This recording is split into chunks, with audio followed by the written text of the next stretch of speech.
I guess you could say whoever transcribed this book actually committed the ultimate sin. Okay, everyone, we're here with another bad tab video. I've been real excited about making this next one. I've had a few people write in and tell me about it. Sometimes people give me a suggestion and maybe I'll get the book and there'll be only a couple of mistakes. And that's not enough to make a whole video about, so I was really excited about this particular one because I was able to write out a list that took up an entire page of mistakes and crazy little quirks about this book. And it is The Ultimate Sin by Ozzy Osbourne. It's actually one of my favorite Ozzy albums, even though Ozzy doesn't care for it very much from what I've read. But it's just got such a powerful sound to it. And of course, Jakey Lee makes it freaking awesome. First of all, I love the cover art. I thought it was so cool to finally have the tab book from this, especially because it's so old. It's so old, in fact, that it says "Off the Record" on it. In the back where they list the songs, they list the song that's called Never as Never Too Late. So it was weird to see such a major typo right off the bat on this official Ozzy book, but it happens. Once I looked inside, like right away, it gave the contents, the listing of the contents, and it says sheet music arrangements, but then underneath that, it says fake page arrangements. So there's actually a fake book hidden in the back of this tab book, which is hilarious because, you know, a fake book is good if you're just jamming and you need to get the chords really quick and some lyrics. But I thought about it for this particular album, that'd be really weird. Like you're at Christmas with your family and you have an acoustic guitar and all of a sudden you're like, you know, I really want to play Thank God for the Bomb for Grandma. So good thing there's this fake book section. So I kept flipping through the book because I love to see what each tab book has to offer. Sometimes there's a poster, sometimes there's like an interview, and there was actually some text in the beginning that looked kind of interesting, but I couldn't read most of it because it's cut in half. So you're trying to read it and the entire paragraph is cut right down the center. Very strange. Okay, so let's just get to the actual tab section now. Today I'll be using this Jane from Breaking Bad coaster, which has some good weight to it, so it should work. Let's get right to how they have you play The Ultimate Sin. If you know the original, it's very heavy. It's down a half step and then dropped, so it's drop C sharp, which gives you this huge sound. I love that. So the actual riff is more like this.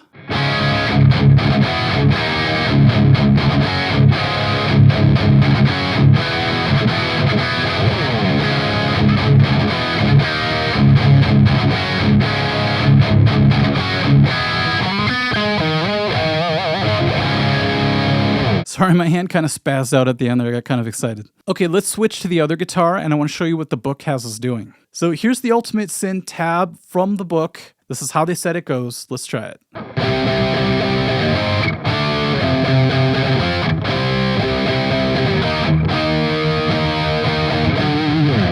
It sounds more like a rat riff or something, doesn't it? According to the book, too, there's no palm muting. I don't think they added the palm muting symbols until later on, but if you read straight off of this book, you would just think it's regularly played, which it's not. It's supposed to be heavily palm muted like you heard earlier. I don't know why the second measure, they have us just playing the single 9th fret, when the measure before and the measures afterwards, they have us doing the full power chord. It just makes no sense to go like this. And then to just go like this. I really love that little lick that Jakey Lee throws in at the end. It's got that really big slide in it. But according to the book, it's just a real straight standard. Really takes the edge off of it, which I hate. Okay, let's skip ahead to the solo because this is a really, really cool solo that has a lot of patterns attached to it. So it's played in a way that you could just climb up the neck systematically as you go.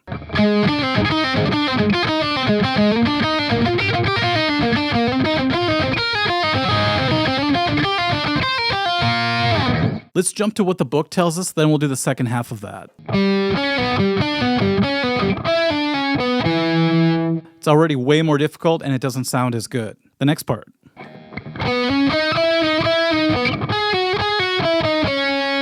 Now the fun part.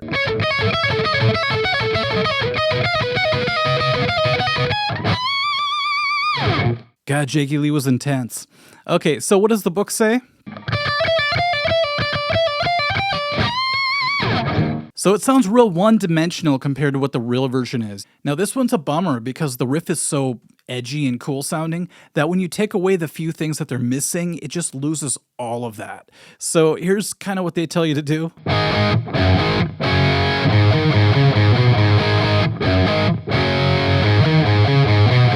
Sounds like the Smithereens mixed with Tom Petty or something. If you add the few little missing details, it's so much cooler. So the beginning is more like this. All I did was add 2 muted E strings, and that's it. Right there. Right there. And it sounds like a whole different riff. So instead of this, now you get this. Now this walk down, that sounds sort of like Running Down a Dream, I guess. Or A Whole Lot of Rosie or something. If you do it the real way, it's got more of an evil sound. So you get that real evil Crazy Train type sound.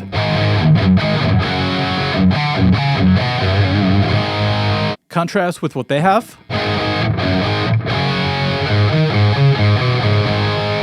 Okay, now let's move to Killer of Giants, which I guess was supposed to be the original title of this album, but they switched it to The Ultimate Sin at the last second. And I actually prefer The Ultimate Sin as the album title because it's so badass, but Killer of Giants would have been cool too. So when you first look at the tab, it looks pretty playable. You know, there's these really cool looking arpeggio arcs going on. And here's what they say to do.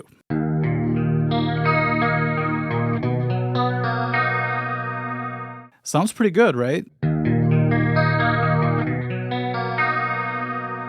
Okay, then the next part.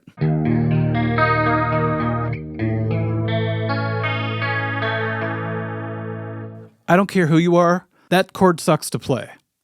The A form, you know, unless you bar, which makes it really difficult because you have to hit that high E string in this case. So you'd be forced to do it in a fashion that really puts a lot of pressure on your wrist. If you do it the real way, it's so much easier. Here's the actual way to do it.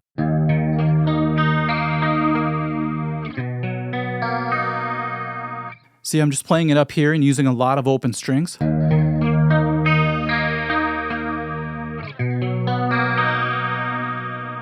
that part where you had to really jack up your wrist, watch how easy it is when you do it the real way.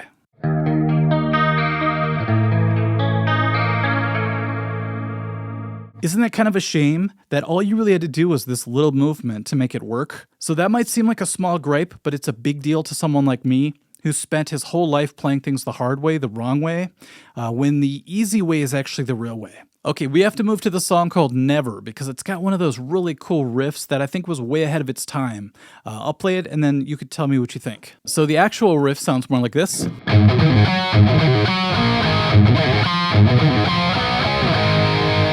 Kind of a hesitating groove.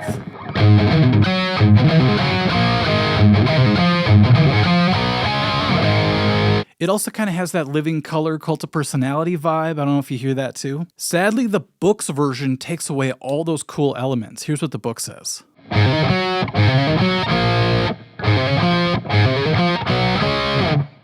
The real way? Their way. Then there's this awesome pull-off part. Reminds me a lot of Randy Rhoads, actually. And it's a pretty simple pentatonic, A minor pentatonic pull-off type thing. Unfortunately, the book had the right idea, but they just had it in the wrong section.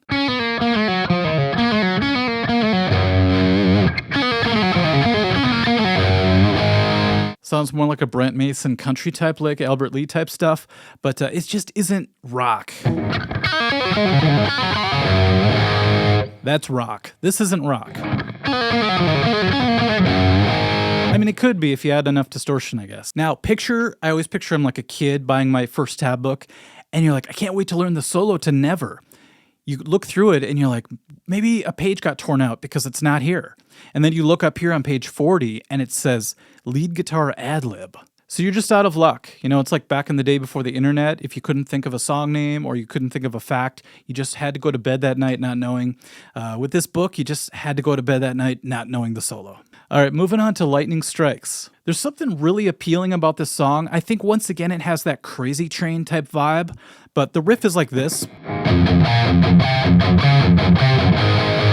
It's pretty badass. When it comes to Randy Rhoads, Zakk Wylde, Jakey Lee, they're known for doing insane artificial harmonics.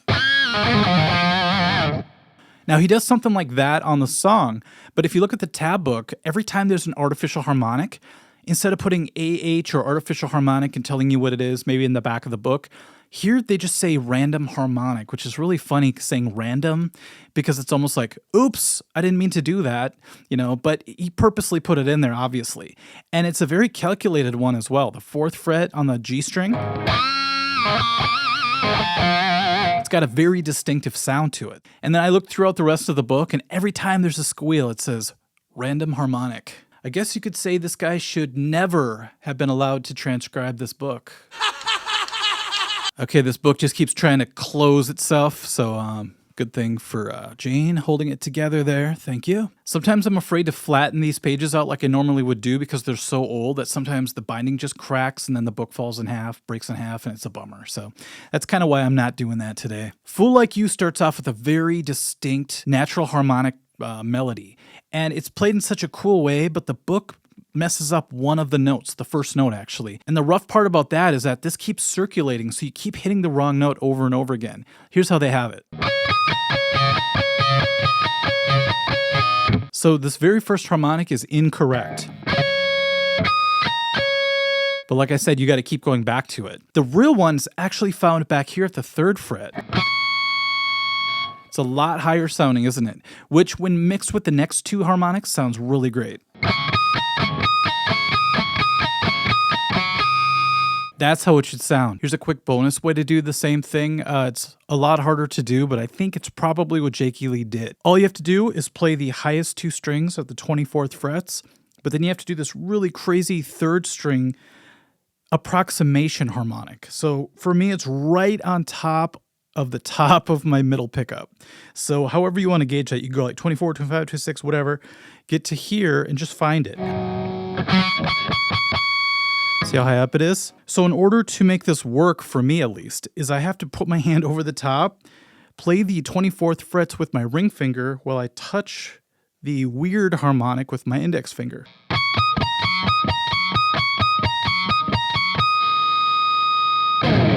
And the next one is Shot in the Dark, one of my all-time favorites. Such a great song, and the intro riff really gets me every time, as well as the solo. So let's go ahead and play what the real version's like, at least as close as I can get it, and then we'll check out what the book tells us to do, because this is the worst part of the whole book, in my opinion.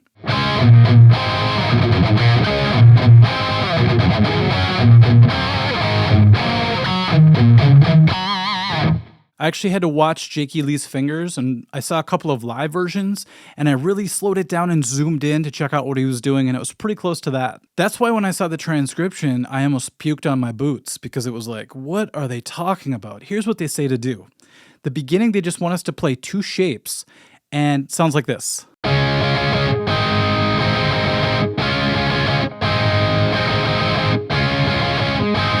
Then these 2.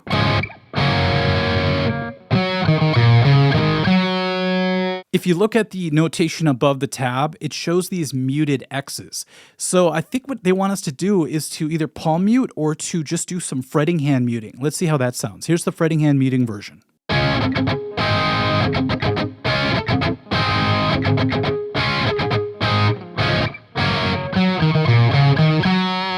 I guess you could say he had no clue how it went, and he just had to take a shot in the dark. But this song also contains one of my favorite solos of all time, so let's jump to that real quick. Guess what? No guitar solo. Once again, it says lead guitar ad-lib, and they just have a bunch of slashes with 2 chords, D to C. Picturing like jamming with somebody and being like, okay, all you have to do is play D to C like this.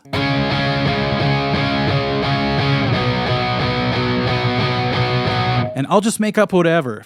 Obviously, that's what the book wants us to do, so that's what I'm doing. Okay, everyone, so that is the Ozzy Osbourne Ultimate Sin tab book, typos and all.